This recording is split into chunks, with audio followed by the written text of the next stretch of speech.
Okay, I'm back again, and this is what we're going to work with today, just as an example.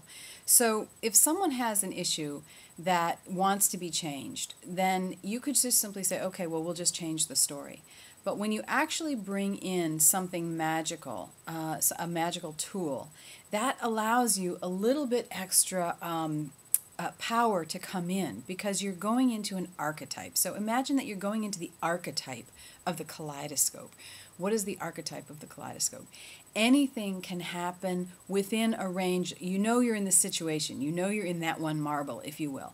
But any kind of vast array of possibilities are in there. So if you really want to bring possibility in, and you want to bring wonder in, and you want to bring joy in, then a kaleidoscope is something that almost everybody has seen in their life. And they usually have memories of it that are good. Isn't it beautiful? Isn't it amazing? You point it towards the light and you turn things.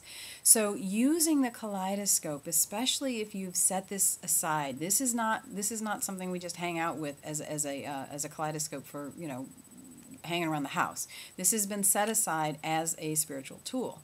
So we amplify the power in the intention of what we're doing by using a symbol of wonder, a symbol of possibility, a symbol of beauty, and adding and working through that.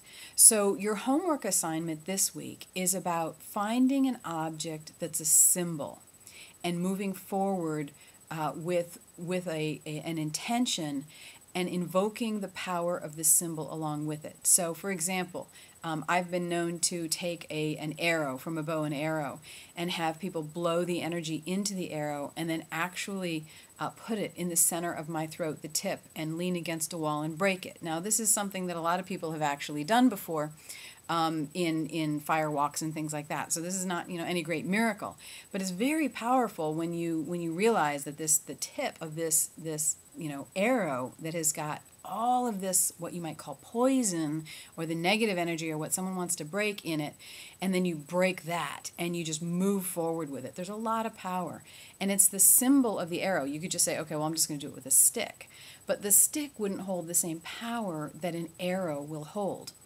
because of the symbol of the arrow. What is the arrow? The arrow can pierce through things. The arrow is a primitive tool by comparison to, say, a gun. So there's different energies that you would want to invoke, but that's another example. So you may say, Robin, I don't have anything sacred around my house. And I'm telling you, anything can be sacred.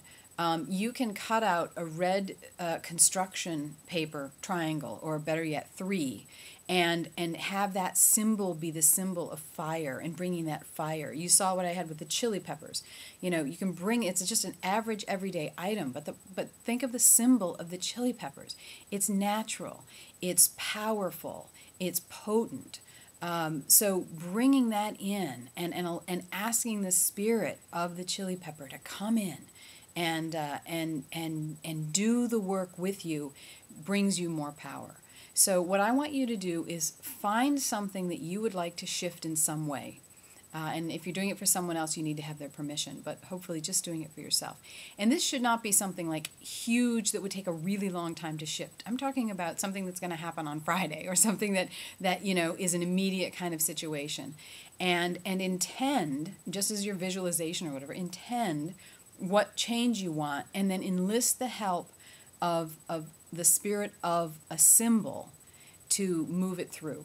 And you could even do something like walking on shoes, and put the picture of someone that you really admire in the shoes so that you can go walking. I did this once with a woman who had not been walking for more than a year. She had gained an enormous amount of weight, and I said, she says, I'm afraid to go outside. I said, print out a picture of me from your computer. She was in another country.